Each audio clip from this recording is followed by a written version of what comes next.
Hi, my name's Alec with Coaching the Redline. Remind me your name again. Jesse Barney. Jesse Barney. Jesse Barney and I met at a Alignable meeting not too long ago, and he had some interesting storylines and some interesting business, and I thought it'd be fun to have you on the podcast. I always like to start with family of origin. Where are you from? What was your childhood like? What was it like being a little in your world? Well, thanks for having me, first of all. Yeah. Really cool. Family of origin. That is really good. So I was born in Pocatello, Idaho. Oh, cool. My mom's side of the family is third generation Montanans. Oh, boy. And my dad's side of the family is fourth generation Northern Californians. Okay. So very West Coast, Rocky Mountain West family for many generations. My dad's side of the family came out to California in 1848. So 1 year before the gold rush. I don't know why they did it 1 year before, but they're not 49ers, they're 48ers, yeah, which is interesting. And ended up in the mountains up there, being sheep farmers way away from the city. Mm-hmm. They went to the city initially, but then went into the mountains, and that's kind of mysterious why they bailed on their escapades. I'm not sure what they exactly went to San Francisco for, but I'm sure they had something they wanted to do and it didn't work out, so they went to the mountains. My mom's side of the family, my great grandpa had a ranch on the north side of the Bridger Mountains, and my grandpa was born and grew up in the Depression through there. So that's kind of like the super far backstory. And then my parents got together in Bozeman in high school, and they were like loose sweethearts, and then kind of drifted apart and then back together. And then I was born in Pocatello. They kind of, I don't know why they settled on Pocatello, or it was Blackfoot actually. My dad got a job there, I think. Maybe that was why. And then they split pretty quickly after I was born. So my parents were divorced, and then my dad kind of moved all over the Northwest, Seattle, Boise, the Blackfoot area. And then my mom moved back to Bozeman. Okay. So I was with my dad mostly. So I was all over the Northwest, spent a lot of time in Seattle and Boise. Nice. And then ended up in my teens moving to be with my mom in Bozeman. Okay. Only child? Nope. So then I ended up having my dad's side. He remarried and had 3 girls. So I have 4 little sisters. Uh-huh. And then on my mom's side, 1 little sister. Nice. So I have 4 little sisters. Yeah. They're all, the spread was quite deep because I was 7 when the first one was born, and 12 by the time the last one was born. So, that spread is like, you're 16, they're 7 years old. And then you're only there part of the time. Yeah. So not super connected to them. Okay. They're all closer to each other than I am. I'm the odd one out because I'm the one from the, so. Funny how I can relate to that. Yeah. I moved to Spokane. All my brothers and sisters stayed in Seattle. Oh, okay. And so we've been here for 30 years, 37 years. So it feels like my brothers and sisters are all real close, and I'm like this kind of outsider in my own family, which feels weird, but anyway. Yeah. So next thing I'm curious about is faith and how someone found their way to Jesus, and you seem to be okay with that. I don't know you well enough to know what your story is, so I'm always excited to hear how people made their way to Jesus. I have a deep faith. I'm definitely a prodigal son in my older life. My family history on my mom's side, I think my grandparents were like maybe Christian, but those type of people that didn't really talk about it. Yeah. There's a Bible here and there, and it was something that they seemed to they lived it for sure. They were the best people. Oh, cool. Literally the best people. Everyone, my grandpa on my mom's side was one of the most legendary people in the entire Bozeman community. Oh, really? Yeah, he just drop the name, bro. His name was Milt Freeland. Okay. And he was known, like my grandma said at his funeral after he passed, she was like, he literally never raised his voice at me one time ever. And he just was known for helping everyone. He was known for bending over backwards. He was always there. If you needed something, you called Milton Freeland. Wow. Like, that was just who he was. And what a legacy. He was a real cowboy, like wow.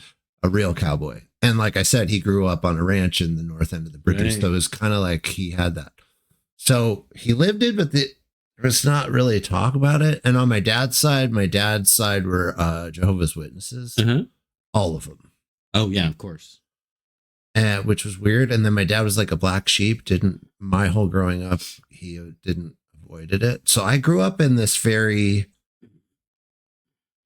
not atheist in the sense of anti-God or like not a believer, but more like atheist in the sense of just nothing. Yeah. There was no talk about it. There was no discussion of God. It just wasn't really a thing, except for my grandpa's side and my dad's side. I would hear Jehovah's Witness stuff occasionally or get a book here and there. And then in my teenage years, I was the most vocally anti-Christ atheist person in my friend group. Yeah. Well, because I had some deep hardship. Like I had an abusive stepfather, and I had like those thoughts of like, God wouldn't allow that type of stuff. Like it just wouldn't happen, which we know is, now we know is that's totally false. But as a teenager, that made sense, right? It was like evil exists in the world. So if evil exists, God wouldn't allow evil. That doesn't make any sense. Yeah. So I was the one in my friend group who was the most vocal about that.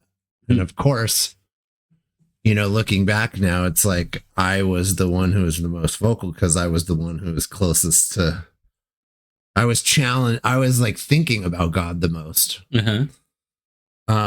And I actually had an experience way before that. So I was like 14.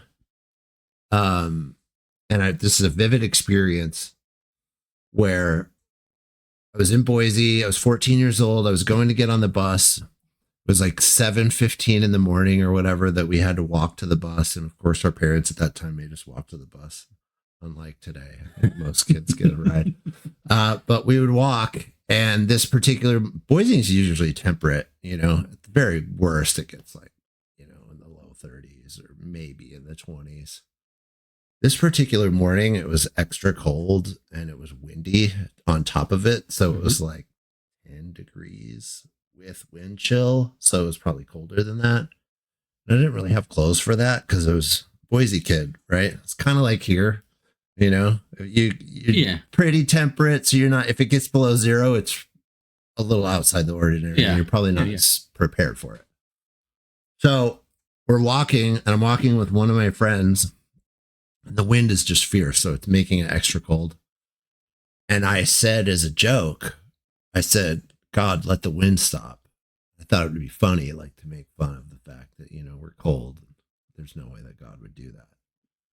And it went from like 20 to 25 miles an hour gusts or just solid wind to dead still in like the moment I finished the sentence. Okay. So me and my friend looked at each other just like, what just happened?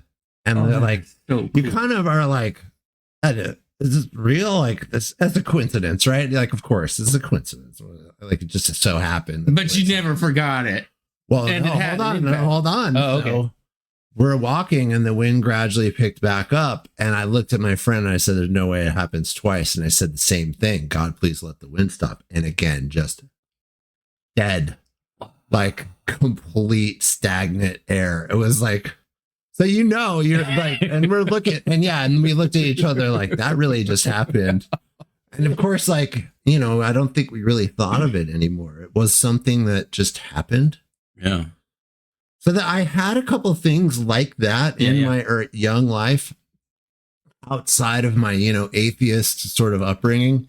And then was vocal, and all of my friends, funny enough, my two best friends, their families were Christian. Uh-huh.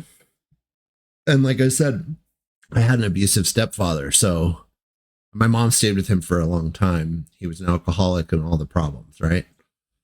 And she was codependent, etc.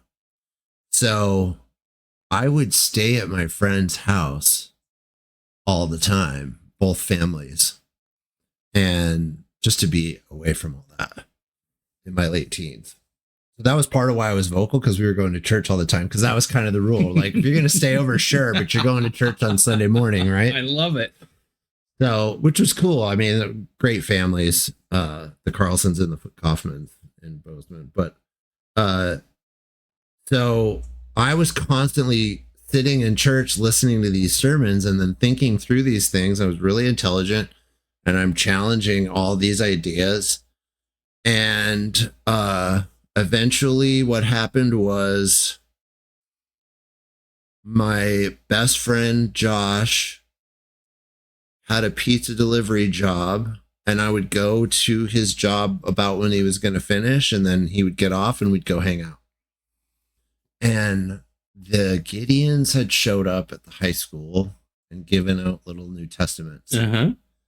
And he had this little orange Gideon's New Testament exactly in his car that had been given to him, and he just kind of like threw it in there.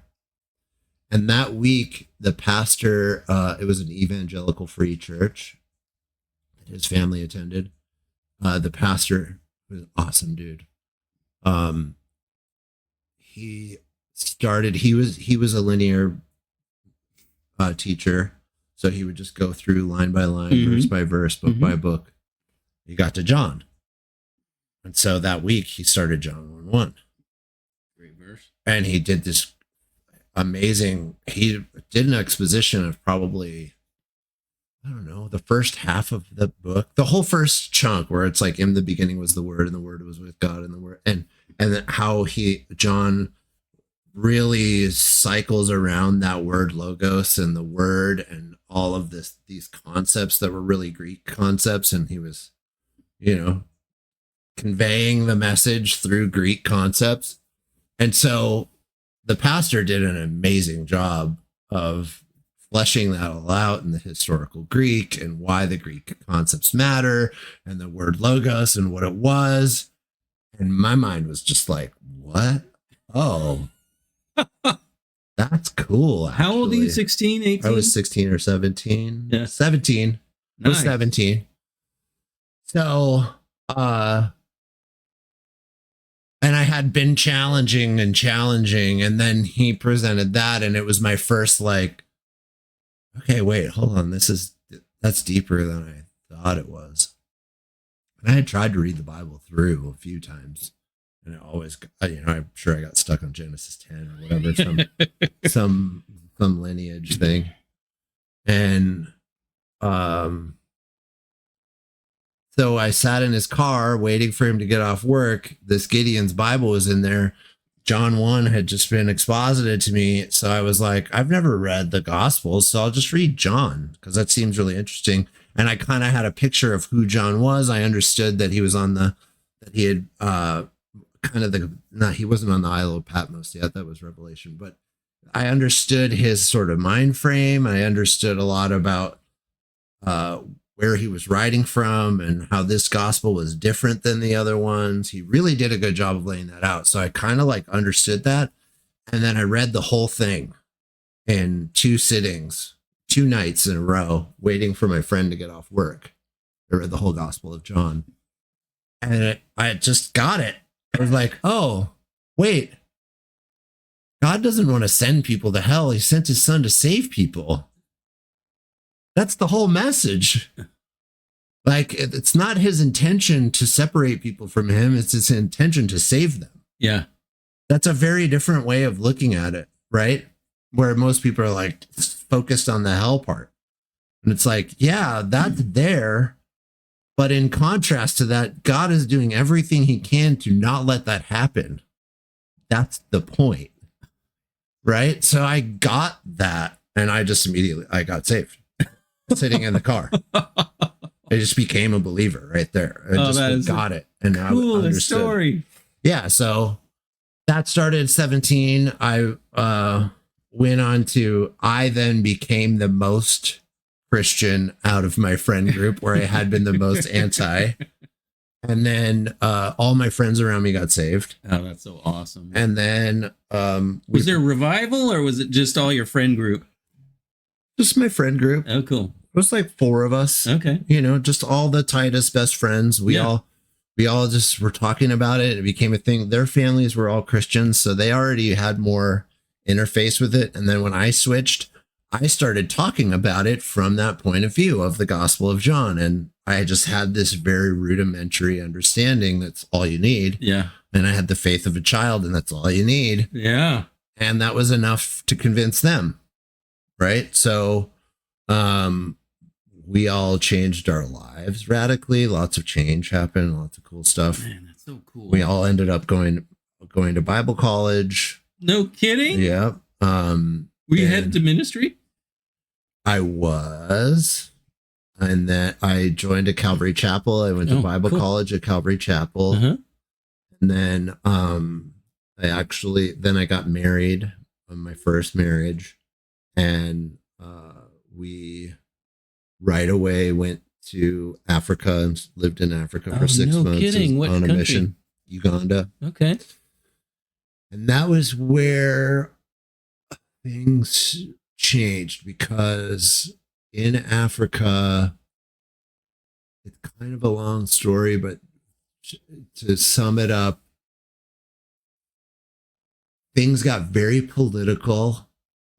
The pastor from America, who was previously the assistant pastor, used his new power as the pastor to not excommunicate, but he removed the head of the mission that I was at was the old pastor.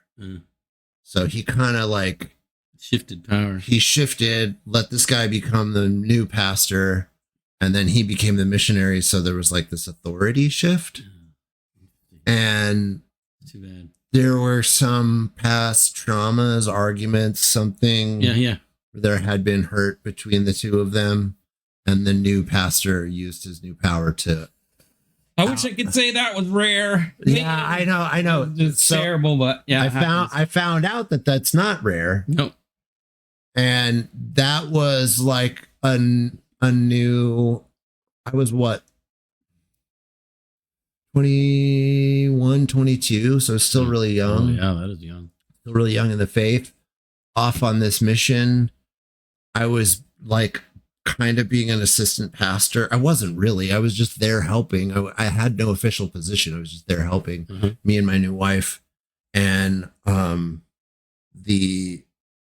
my pastor of that church in Uganda, who was a really close friend of mine, was suddenly ousted.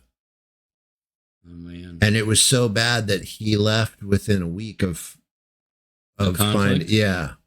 So he went back to America, and I was left there by myself with this other guy that had just just by myself. Oh, none of them stayed. No, because he was the old pastor the old assistant was, who is pastor of that particular church, stayed there, and the new pastor, or the old pastor, was in Uganda. So this one extricated this one. He stayed at that church, and he went back to California or whatever, not Montana. So it's all this complicated stuff.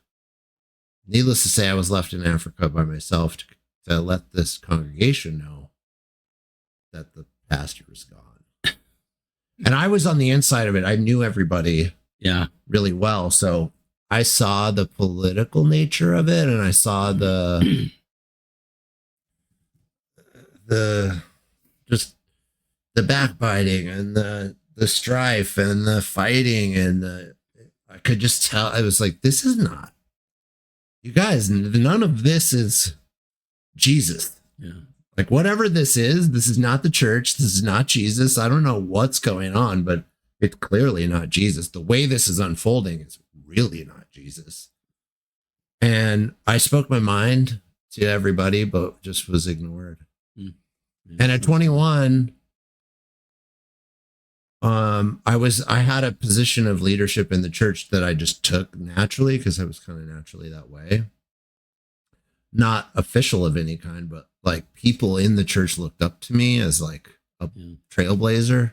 Yeah. And that just was all shattered by that because I came back, and it just so happened that all happened like a couple weeks before my wife and I were supposed to come back at the end of our 6-month stint.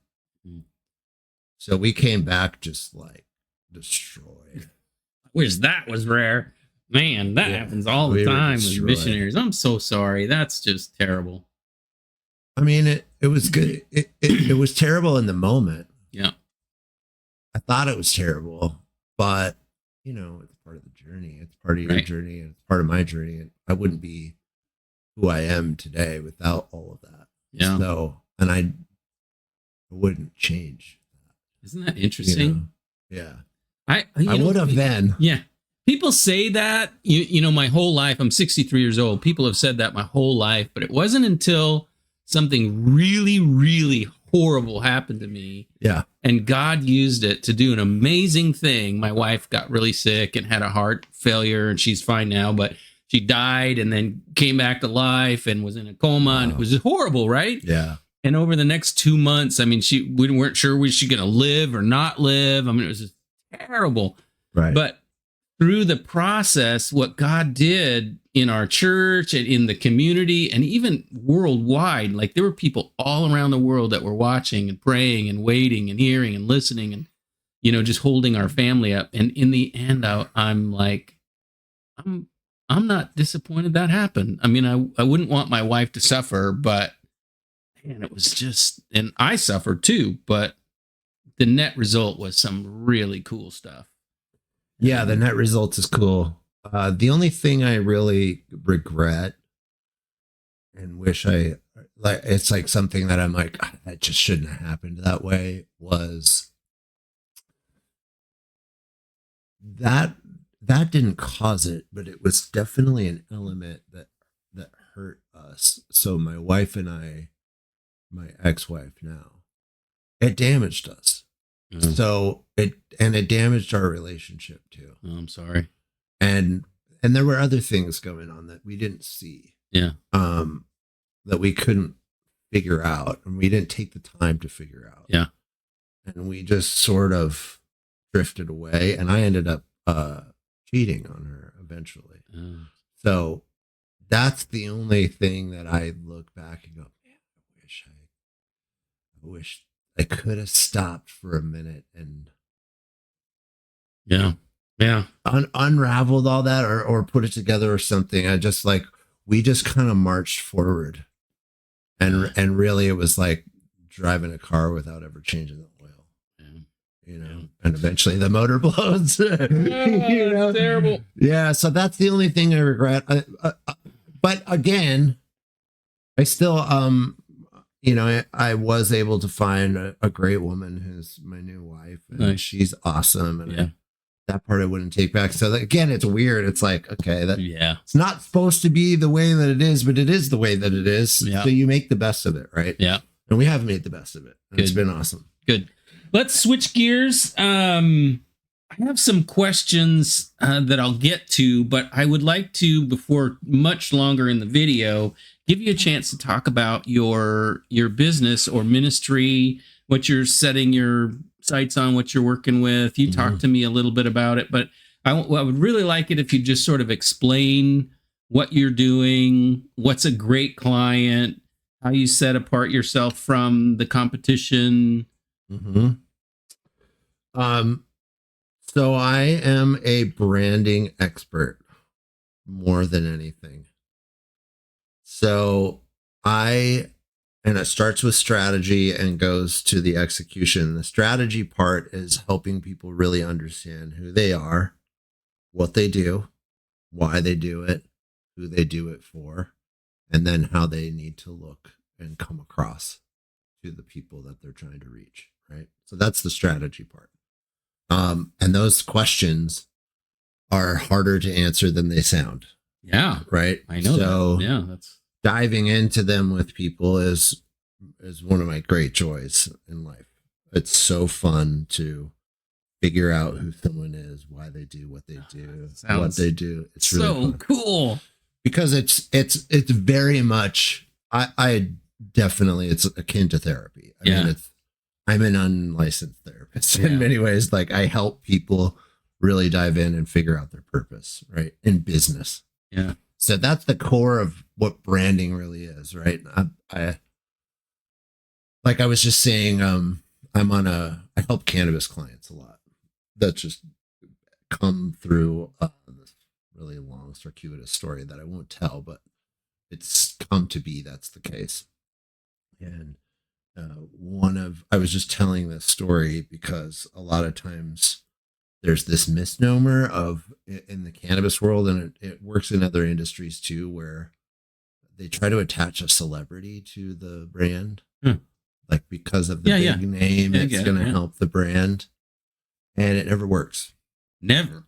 Almost never. Yeah. Not when it's by itself. And I use an example. There is a brand out there. It's called Viola. And it's by an athlete named Al Harrington. He is a celebrity, kind of. Not a huge celebrity, but kind of a celebrity. Pretty well-known athlete. I think basketball.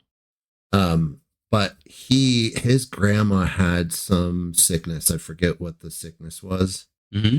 But he had heard that cannabis could help that particular sickness. Mm-hmm. I think it might have been cancer. And so he used cannabis to help her, and it did. It was a really dramatic, amazing help to her. Mm-hmm. And so that became the brand. Her name's Viola. Uh-huh. So that's the name of the brand. Right. And that's what he's focused on, Uh-huh. is using the plant to help people in their lives with actual ailments that they might have. Nice. So that's that example tells you the story of, like, it's not just about selling something, and it's not just about what most people would associate cannabis with. It's about, no, this really brought healing to his grandma, and he was able to translate that into a business that does the same thing for other people. Nice. So that's the core of branding. There's a real story in there. There's something that's really happening. I get it's it. not a veneer. Yeah. Right? I totally get it. But most people go for the veneer. Yeah. They just want a good logo, and they want a good website, and they want good marketing, and they want all this stuff that's on the surface. They want to look good on the surface. But the truth is that great branding is built from the inside out. Oh, interesting. So that's primarily what I do. And then I've been a graphic artist since my youth.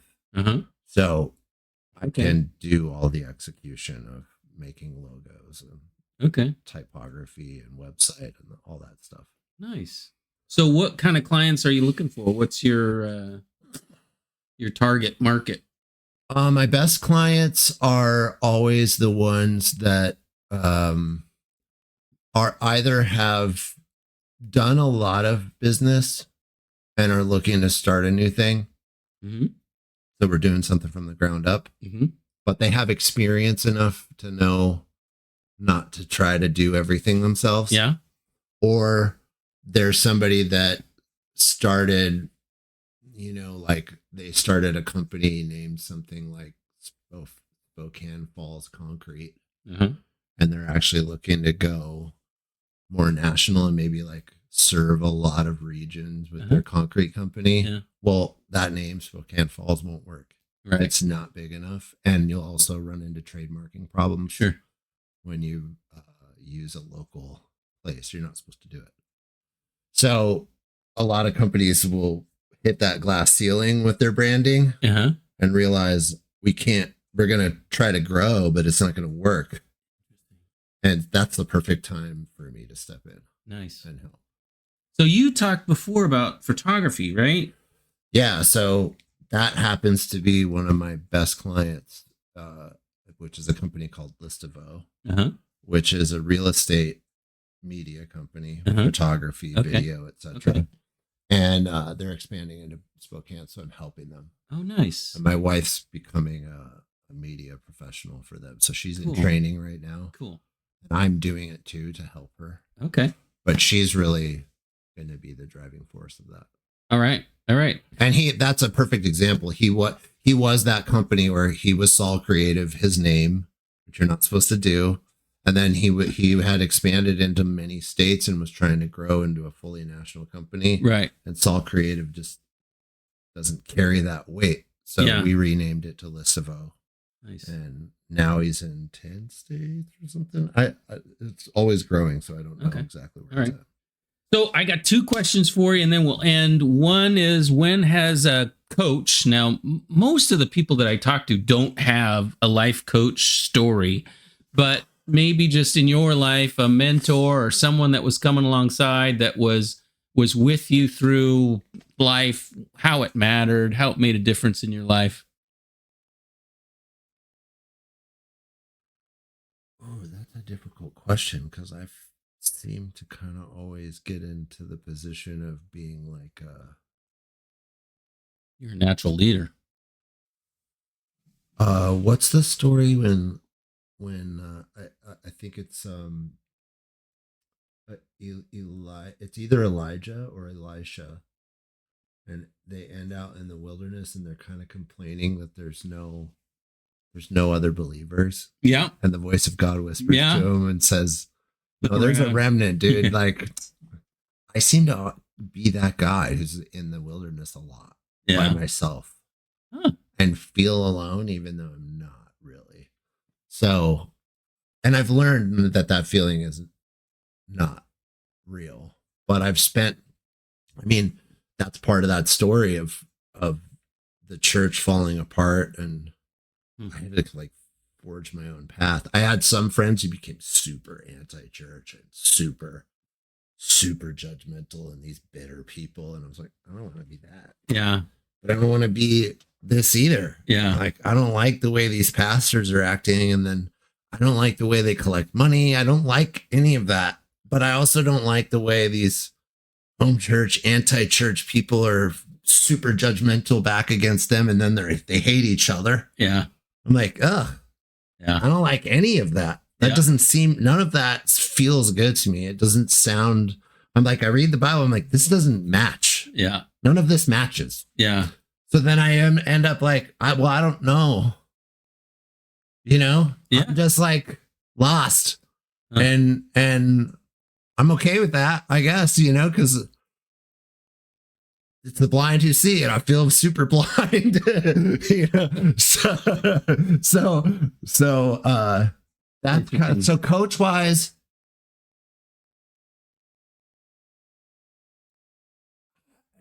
always been just the Spirit really directly. There's been moments like the pastor from the E-Free Church. Yeah. When I was 17. There's been moments in business. There's a lot of people I look up to that I don't know personally. Yeah. Who are just great business people. Tony Robbins, Gary Vee, Steph Godin, who seem to bring a very spiritual aspect to what they do. Yeah. I don't know any of them personally. You and I are a lot alike, I think, because I've had the same sort of experience. I'm so independent and so just like, I'm going to figure this out. And even when things are going crazy around me, I generally am not looking for someone to tell me how to move forward. Like, I know, you know, how to move forward. I know God well enough after 20 years or 40 years, you know, that, you know, the answer is not in, you know, someone else. But coaching, life coaching, is actually about asking questions, right? That lead to intuitive knowing or Holy Spirit understanding. Right. So it's interesting. Yeah. I get that mostly through books. Yeah.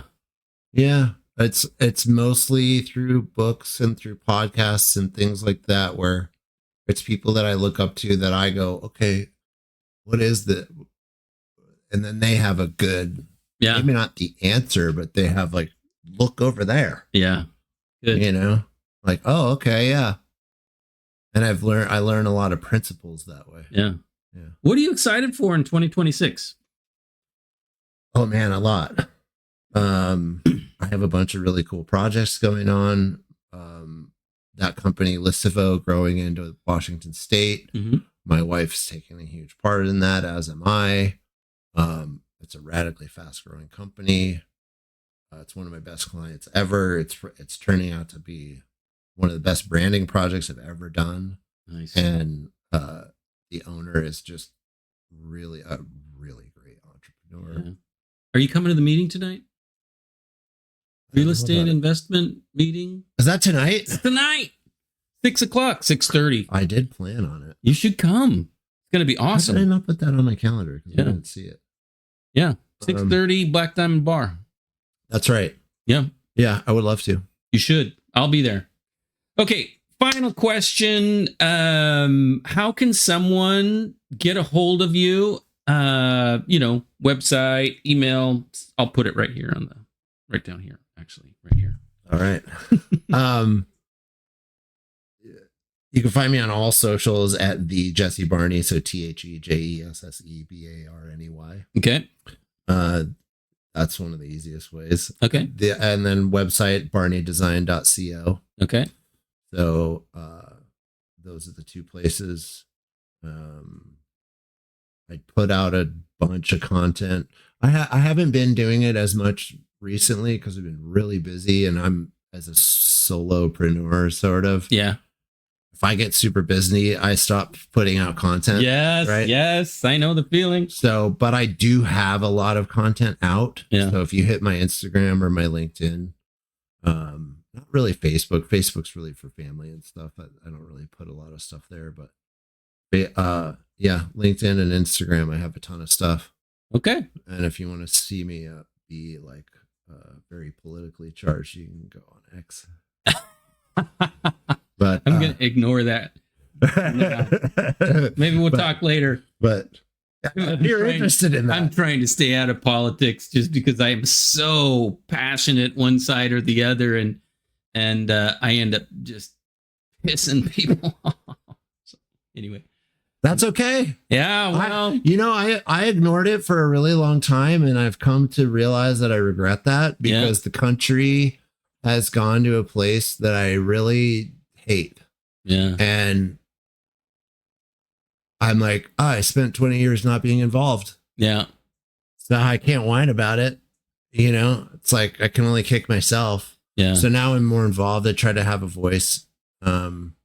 I got involved. That's an ambition I have, actually. I got involved, and then everybody that I love, like since I was 6, started hating on me. And like my own brother, I had to call him and say, "Hey, Pete, are we all right?" He's like, "Yeah, we're fine." And I'm like, "By the way you answered on my Facebook, I thought you were my worst enemy and my aunt, people that I love." Yeah, that's like, why I don't. Come on. I don't really put that stuff on my Instagram or my Facebook because that audience, you got to think about audience, right? And that audience, those are my friends and family who I already know where they stand. They already know where I stand, especially through COVID. We all figured all that out. Right. And so I don't need to constantly push them. They know. Yeah. But on X, it's different. Yeah. I have a different audience. I don't have a ton of followers, but I have followers that they know me. Sometimes I'm snarky. Sometimes I'm kind of a dick, but I think that's important to stand up and say, no, this matters. You're not going to just walk over this and act like it's fine. It's not fine. And that does matter. But I don't need to do that to that audience. Yeah. You know what I mean? So that's why I say, can you talk about it with grace for the other side? I do that too. Yeah. I do that too. Because I've been thinking that I would like to do a different YouTube channel where we talk about politics, but I get to talk about it from my side because I can talk about it with lots of grace for the other side. Like I'm willing to listen and I can hear every part of your argument. Yeah. and go, I see that. Like, I Me too. understand where you're coming from. And kudos for you for having that point of view. Now, can you listen to my side and give me grace? And that's what I'm actually looking for. Someone that's totally contrary to my point of view, but can have the conversation with grace in their heart for me and those of us like me, and the people that are, up the chain, who think like me, instead of, oh, you're just a rotten blankety blank, you know? And I'm like, no, I'm not a rotten blankety blank. Like, I'm actually a pretty nice person, and I have a lot of love in my heart for the other side.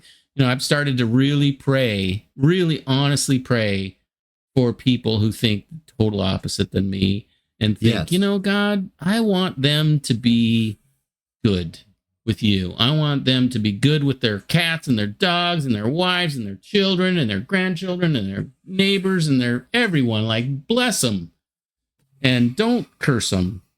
Whereas I don't find that. As individuals, that's true. All people are human beings, and God loves all human beings. Same love. He does. And his son died for all human beings in the same way. Yeah. Then there's the practical application of groups of people and how we harm ourselves as groups, and the decisions we make as groups that harm all of us. And the best example I have of that right now, and it's not even like, it's not like anyone's, well, some people are dying, so I take that back. But just go downtown Spokane and walk around and see how we, like, look at the trash and look at the people and see how we treat ourselves. It's right there in front of our face. Yeah. And those things that you see are the direct result of group policy that's been enacted. It's been like enacted upon us through higher forces, principalities. Now you're talking. But it comes through human beings who serve those principalities. Mm-hmm. So, and like, there's a weird balance there of, yes, there's the people who are being sort of controlled and we want mercy for them, but then there's also, they're actually doing it. So which ones are the ones who need to tie a millstone around their neck and toss themselves off of a bridge? Because those people do exist, right? And we are called to figure that out. I really do believe that. And I think that I spent my 20s and 30s ignoring that. Yeah. And trying what you said about being really balanced and respecting every person. I've always been that person. And now I'm like, yeah, but it didn't get me anywhere. It got me into this place where I didn't do anything. Yeah. And now I'm left looking at my downtowns of my country and going, no, we're hurting ourselves. Yeah. And it's all of us. Yeah. So, well, thanks for sharing that. It's a hard balance. I totally agree. Yeah. I don't want to end on, telling you what I really think about politics, but I have high hope for our city. I really do. I think Spokane is one of those places that God is really watching. And there's lots of evidence from, 100 years ago, John G. Lake and Medical Lake, and there's story after story of God wanting to do great things. And I'm not giving up on our country either. I believe that God is going to do something. And if we're open to it, because the religious will generally push against revival or push against, some sort of progressive movement that God is doing. So we, as the ones that are, and I'm 63, I'm part of the establishment of church in my world. And so I am, I'm looking around, I'm looking through the corners, and, revival's been on our lips for decades. I got saved in the 80s, and we were talking about, oh, God's going to send a revival. And I was always sort of looking for it and waiting for it. And I'm hopeful. I really am. As much as I look around and I see the cities and I see the mayors and I see the blue and the red and the discord And my Right. feeling about love and union and how God wants us to stop being disunified, like stop Right. disagreeing all the time, like find Yeah. Paul says in one verse, like 3 different ways: agree, get along, Yeah. stop being Be at of one war with accord. each other. Right. And so I am trying to like, hey, let's, I'm an evangelical. Okay. Right. I come from that right side evangelical. We were all the open churches during COVID and Trump's, good. And I want to reach across the sort of aisle and say, look, let's have conversations about what's broken. Let's you and me love one another while we talk about things that are broken. And I'll let you say what you want to say about, the COVID deniers and Trump's a Nazi and all this stuff. But can we have the conversation like humans and friendships and love and union, or is it only diverse and we disagree? Because that's the conversation I want to have: is how can we lovingly be one and have different opinions and still be okay? I can do it with my mom. I found one person that I can have that conversation with, and it's my mother. Because she's gracious to me. I think it starts with simple things. So it starts with, it's really easy to walk down your own street and see a piece of trash and leave it there. And just think someone threw it. It's someone else's job. It's really easy to walk through your own park and do the same. And those are simple metaphors in life. Like your neighborhood, wherever you are, whether it's your park or your street, if you're walking through it and there's trash on the ground and you walk by it, there is something real happening there. There's a neglect, and it's a layered, continued neglect that goes from one person to the next, to the next, to the next, to the next. And every person that walks by that piece of trash without picking it up, it becomes this societal neglect. And even something so small, but the small things build up to the big things.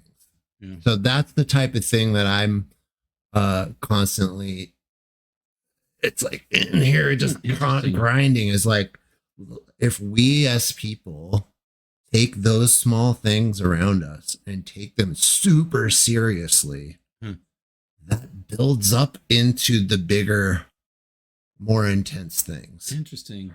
And I think God is that way. It's like, I think our lives are that way. I think, a lot of times we have these ideas in our minds, like, I'm going to change my life, like New Year's resolutions. I'm going to lose a bunch of weight and I'm going to go to the gym and I'm going to do all this stuff. And guess what? You never do, because you set these giant, grand expectations that you can't actually meet. Yeah. But you can change one thing. Yeah. And if you can change one thing, then and build that into a habit, then you go to the next one. Yeah. And then you go to the next one, and pretty soon, after a couple of years, you're a different person. Yeah. Yeah. That's how it really works. And so that's the hope that I constantly work towards, is I want my kids to learn that. I want to be that. Yeah.